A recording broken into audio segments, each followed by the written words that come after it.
अस्सलाम वालेकुम। Welcome to our channel river of knowledge. उम्मीद है आप सब खैरियत से होंगे। मैं आपका अपना टीचर और आपको खुशामदीद कहता हूं आज के इस नए लेक्चर में।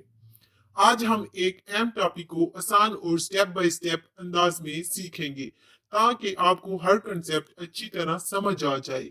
मेरी कोशिश होती है कि मुश्किल से मुश्किल चीज को भी सादा और आसान जुबान में एक्सप्लेन करूं ताकि हर तालब इल्म फायदा उठा सके। इसलिए वीडियो को आखिर तक जरूर देखें ताकि आपका टॉपिक मुकम्मल क्लियर हो जाए।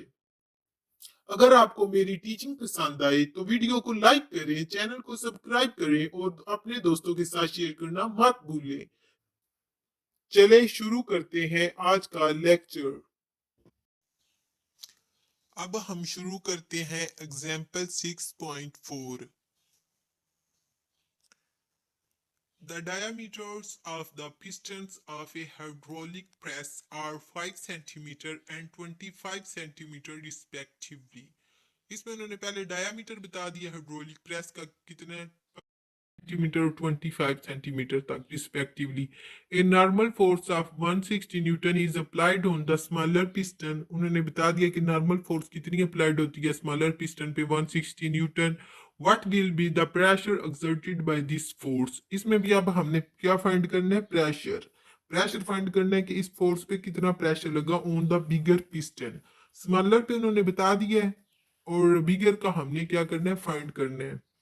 How much weight can be lifted by the other piston. उन्होंने बता दिया कि जो दूसरा पिस्टन है वो कितना वेट लिफ्ट करता है, मतलब कि ये पिस्टन अक्सर बाइक्स में, कार्स में लगे होते हैं, ट्रैक्टर्स में भी लगे होते हैं। तो उन्होंने कहा कि हमें बताएं कि कितना, how much weight can be lifted by the other piston. एक पिस्टन का उन्होंने बता दिया, हमने क्या करना है, दूसरे पिस्टन का फाइंड करना है। पहले हम डेटा लिख लेते हैं। D1 5 centimetre, D1 5 centimetre, D2 25 centimetre, F1 हमारे पास क्या है 160 न्यूटन और सेकंड फोर्स हमने फाइंड करनी है। Mean to say that one piston का उसने बता दिया और सेकंड हमने पिस्टन का फाइंड करना है। और उसने हमें डिस्टेंस भी बता दिया, कितना वो फासला तय करता है पिस्टन। ये वाला हमने फार्मूला इसमें इस्तेमाल करना है, 1/A1 is equal to F2/A2। अब देखें हमारे पास D1 और D2 था। अगर हमारे पास A1 और A2 होता तो हमें ये फाइंड करना, अगर हमारे पास A1 और A2 होता तो हमने इजीली F2 फाइंड कर लेना था। अब हमारे पास क्या D1 और D2, उनमें से अब हमने A1 और A2 पहले फाइंड करना है। A1 और A2 को फाइंड करके इस फिर फार्मूले के अंदर पुट कर देना। पुट करने के बाद फिर हमने F2 फाइंड कर लेना है। वो हमने कैसे फाइंड करना है, नाउ फाइंड रेडियस। हमारे पास किसके इक्वल होता है, R1 is equal to D1/1000, R2 is equal to D2/1000, 100, sorry 100। R1 is equal to D1/100, R2 हमारे पास क्या होता है, रेडियस जो होता है हाफ ऑफ द डायमीटर होता है हमारे पास, half of the diameter is called radius. तो इसलिए हमने ये ले लिया D1/100 और D2/100। D1 हमारे पास जो था वो क्या था 5, और जो D2 था वो हमारे पास क्या था 25। अगर हमारे पास रेडियस निकल आएगा तो हम ये वाला फार्मूला इस्तेमाल करके इजीली A1 और A2 फाइंड कर सकेंगे। एरिया A1 और A2, ए हमारे पास क्या होता है, एरिया होता है। एरिया को फाइंड करने के लिए ये वाला फार्मूला इस्तेमाल करते हैं, A1 is equal to pi R1 का स्केयर। तो हमारे पास D1 था और D2 था, हमने इजीली इधर से रेडियस फाइंड कर लिया। रेडियस का फार्मूला ये था, R is equal to D/2। वो हमने इधर पुट कर दिया, उनकी वैल्यू R1 और R2 के अंदर, D1 और D2 की। उनको पुट करने के बाद ये हमारे पास आ गया, R1 is equal to 0.05 metre और R2 is equal to 0.25 metre है। अब हमने इधर सिंपल A1 और A2 फाइंड कर लेना है। A1 हमने फाइंड किया, जो हमारे पास होती है वो पाई है, वो हमारे पास हमेशा हमने याद रखनी होती है। ये हमें गिवन नहीं होती न्यूमेरिकल के अंदर, ना ही किसी क्वेश्चन के अंदर गिवन होती है, ना ही ग्रेविटी की गिवन होती है और ना ही पाई की गिवन होती है। ग्रेविटी हमने हमेशा याद रखनी होती है 10 वो जो होती है मीटर पर सेकंड स्क्वायर होती है, और जो पाई होती है वो हमारे पास किसके इक्वल होती है 3.14। और R1 हमने फाइंड कर लिया था, उसका हमने ले लिया स्केयर, वो हमारे पास क्या आ गई 2.5 मल्टीप्लाई 10 की पावर 3, और पाई की एज इट इज वैल्यू ले ली, उन दोनों को आपस में मल्टीप्लाई किया तो वो ये हमारे पास वैल्यू आ गई A1 की। A1 is equal to 7.85 multiply 10 की पावर 3 आ गया। अब देखिए इधर हमने A1 फाइंड कर लिया और इस साइड पे A2 फाइंड कर लिया है। A2 हमारे पास is equal to pi R2 का स्केयर ले लिया। रेडियस का आप लोगों ने हमेशा स्केयर लेना है, पाई का स्केयर नहीं लेना, क्योंकि अगर इधर ब्रैकेट लगी होती तो फिर हमने दोनों का स्केयर लेना था।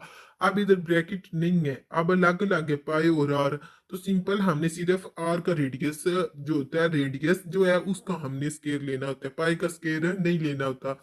इधर A2 हमने लिख लिया, पाई की वैल्यू लिख ली, फिर जो R2 की वैल्यू आई थी वो 0.25, उसका हमने स्केयर ले लिया, वो हमारे पास आ गई 0.0625। इसको हमने पाई के साथ मल्टीप्लाई कर दिया 3.14 के साथ, तो हमारे पास आ गया अब A2 इज इक्वल टू 0.19625। ये हमारे पास A2 भी आ गया, A1 भी आ गया, और हमारे पास F1 ऑलरेडी गिवन है 160 न्यूटन, और हमने फाइंड क्या करना है F2। तो ये हमने फार्मूला लिया, फार्मूला लेने के बाद हमने F2 फाइंड करना है। F2 फाइंड करना है तो हमें A2 दूसरी साइड पे लेके जाना पड़ेगा, इसलिए ये इधर डिवाइड हो रहा है तो दूसरी साइड पे जाके हो जाएगा मल्टीप्लाई। ये अब हमारे पास फार्मूला बन गया, इधर से हम इजीली F2 फाइंड कर सकते हैं। F2 is equal to F1 over A1 multiply A2 आ गया। तो इधर से हम F2 फाइंड कर लेंगे, A1 की भी हमने वैल्यू फाइंड कर ली और A2 की भी, और F1 की हमारे पास ऑलरेडी गिवन थी। ये F1 की थी 160 न्यूटन, उसके बाद A1 की ये है 7.85 मल्टीप्लाई 10 की पावर 3, और A2 की 0.19625।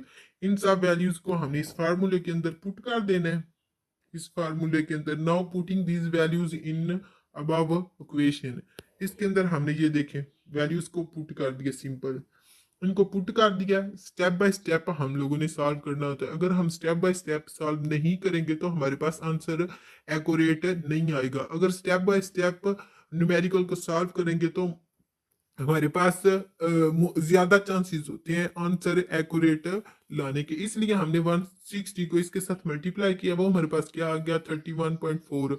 अब उसको हमने इसके साथ डिवाइड कर दिया 7.85 मल्टीप्लाई 10 की पावर 3, तो इसके साथ आप डिवाइड किया तो वो हमारे पास आ गई 4 मल्टीप्लाई 10 की पावर 3। तो 10 की पावर 3 ले, इसको अगर हम 10 की पावर 3 को मूव करें जिस तरह वो ऊपर मूव किया था, तो वो हमारे पास अब हमने 3 जीरो इधर लगा लिया, ठीक है, वो हमारे पास क्या गया 4000 न्यूटन। 10 की पावर 3 हमारे पास के इक्वल भी हो सकती है, ठीक है, अगर हम ये भी लगा सकते हैं, ये भी लगा सकते हैं, लेकिन हमारे पास फोर्स का हमेशा यूनिट होता है न्यूटन, तो इसको अगर हम किलो में चेंज करें तो ये जो 10 की पावर 3 होती है वो हमारे पास किसके इक्वल होती है के, तो हमने ले लिया F2 is equal to 4 k n, ठीक है। ये के क्यों आया, के 10 की पावर 3 होती है के equal, F2 is equal to 4 k n, ये हमारे पास आ गया F2।